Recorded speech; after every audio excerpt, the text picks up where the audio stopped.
Welcome to Space Jam Mysteries, where I talk about anything and everything regarding Space Jam and all its mysteries, as my favorite movie of all time. I feel there's a lot of connections and similarities between the film Space Jam and Ghostbusters. Here are my evidence. Number 1, both films are directed by Ivan Reitman, including Ghostbusters 2. Number 2, both have Bill Murray save the day in both films. And Bill Murray is in both movies. Number 3, Bugs and Lola and Bill Murray's character and Dana Barrett, the way they flirt with each other is very similar. Both of these men and women trying to get with one another, their flirtatious vibe between one another is pretty much the same, like how she's kind of playing hard to get, but not exactly, and she thinks he's cute, but she kind of is annoyed by how full of himself that he is, and they both are getting there romantically.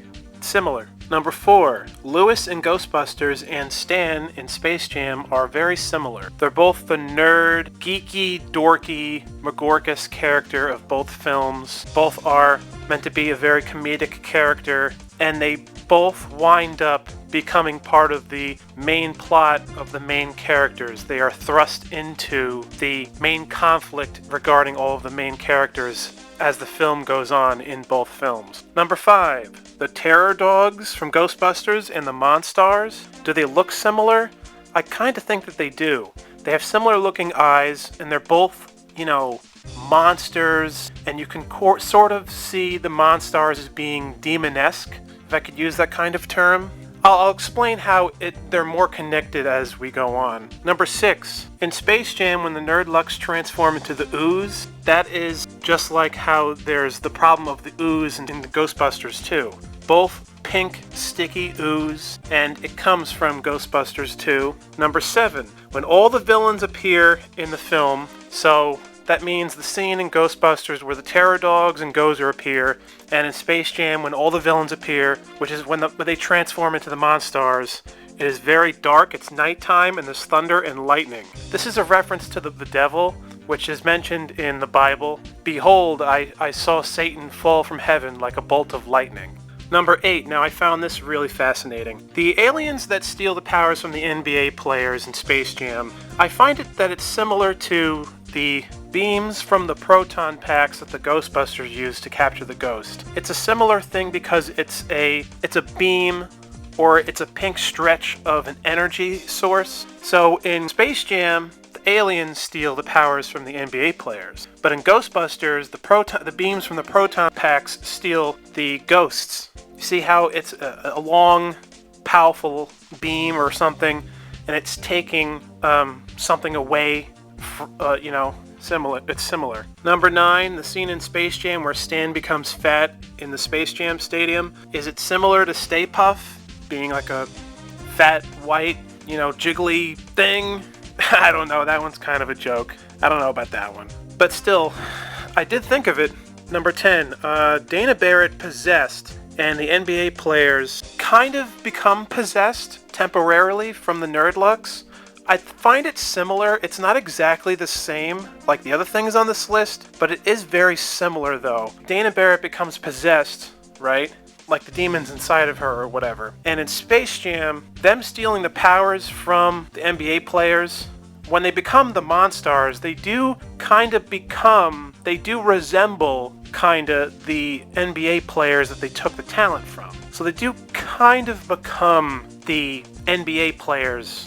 So it's kind of like possession. It's kind of like demon possession. Number 11, the theme of aliens and ghosts being similar to one another for both films. These are both supernatural beings as the villains for both films. Aliens and monsters, you'll see that stuff around Halloween. I don't know, it's a little similar. Number 12, and this one is really interesting. Let me know what you guys think about this. I found that the logo is kind of the same for both films. You got the no symbol and the ghost is inside of it.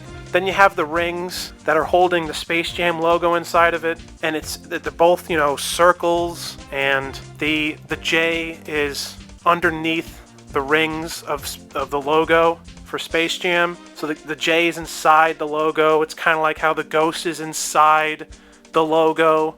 I thought that was a kind of a neat similarity that both films share, that they both share a very similar looking logo.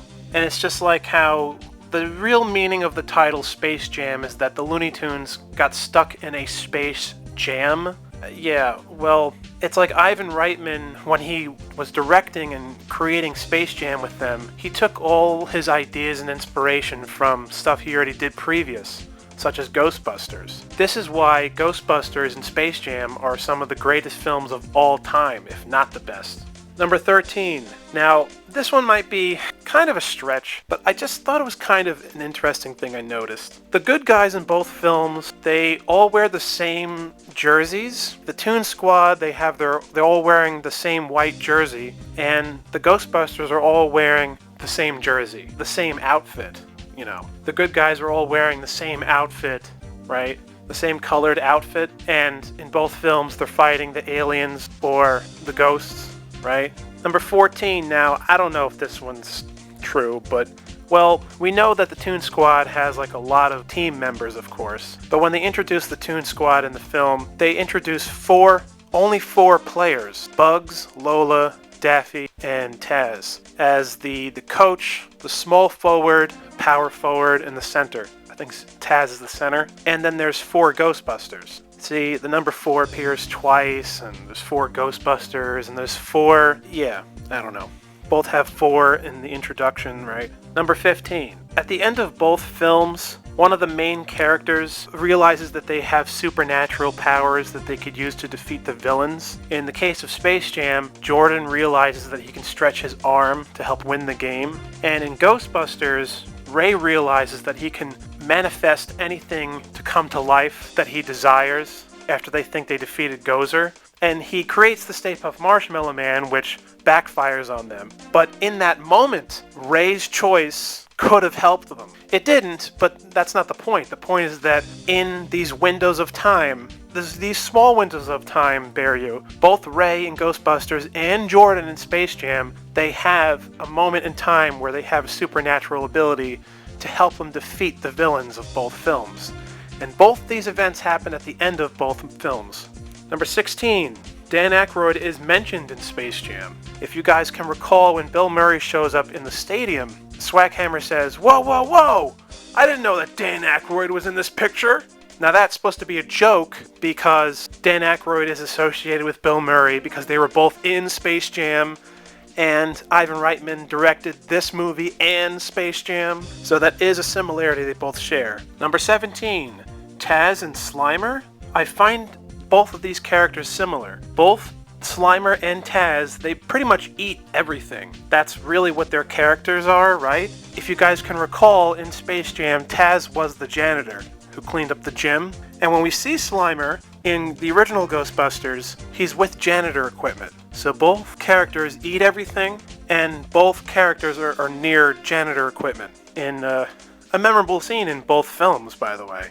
Number 18. Both films are marketed towards kids and adults, and both films have subtle adult humor. So that's what's a big connection between both of these films, is that they couldn't decide when they were making both of them whether it should be for kids or adults, so they kind of did a combo of both, where there's a lot of things in Ghostbusters and Space Jam that are geared towards kids, but at the same time there's a lot of hidden adult jokes that both films have. So really, at the end of the day, after the films both were released, they were both marketed towards children and adults. Something you don't see nowadays, which really sucks. But anyway, that's a whole other thing. Number 19. Both films feature news reports of something very serious going on in the world that is caused by the villains in both films.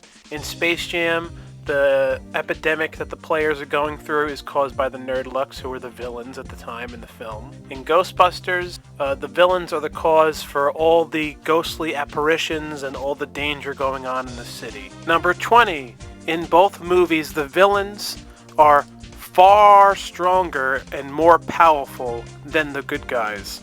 And the good guys in both films have to think of something really witty and clever and unique in order to defeat them. And number 21. Both films are considered lightning in a bottle that cannot be duplicated. They're both viewed in the same way in the history of pop culture and in the history of cinema. Well, that's my list of things I find that are similar between Ghostbusters, Ghostbusters 2, and the original Space Jam. If I find out any more things I find that are similar, I'm going to make another part 2 for this. Let me know what you guys think, because I love Space Jam so much that the more I research this movie, the more stuff I discover that I never even realized when I was younger. I guess I'm kind of becoming a Space Jam expert as time has gone on. And I got other cool, interesting Space Jam mystery videos for you guys. So let me know what you guys think.